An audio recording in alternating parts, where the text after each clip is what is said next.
चक्रेश्वर वाडी महादेव हे कोल्हापूर जिल्ह्यातील राधानगरी तालुक्यातील प्राचीन शिवमंदिर आहे, ज्याचे नाव पाषाणांवरील चक्रनक्षींमुळे पडले. ज्योतिषशास्त्रानुसार हे स्थान चक्रजागरण आणि शिवऊर्जेचे केंद्र आहे, जे कुंडलिनी शक्तीला जागृत करून ग्रहदोष निवारण करते.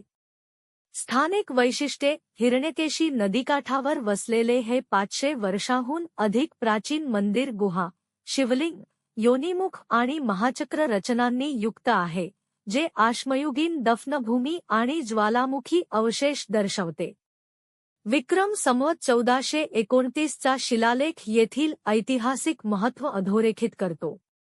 चक्रनक्षी ज्योतिषीय चक्रांचे प्रतीक असून मूलाधार ते सहस्रार पर्यंत ऊर्जावाहिनी सक्रिय करतात. ज्योतिषीय महत्त्व: ज्योतिषात चक्रेश्वर महादेव श्रीकृष्णाच्या सुदर्शन चक्राशी जोडले जातात, जे मंगळ, शनीसारख्या दोषांसाठी उपायकारक आहे.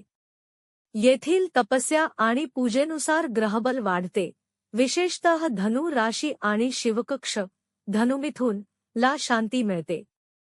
पापक्षालन आणि मंत्रजपाने नमः शिवाय चक्रवृद्धी होऊन मोक्षमार्ग सुगम होतो. लाभ आणि उपाय: या स्थळाची दर्शन परिक्रमा आध्यात्मिक शुद्धीकरण करते. रुद्राक्ष धारण आणि शिवरात्री व्रताने ज्योतिषीय लाभ मिळतो. प्राचीन चक्ररचनांमुळे सहस्रार चक्र जागृत होऊन वैभव, शांतता प्राप्त होते. ज्योतिष विशारद विद्या उपाध्ये पाटील.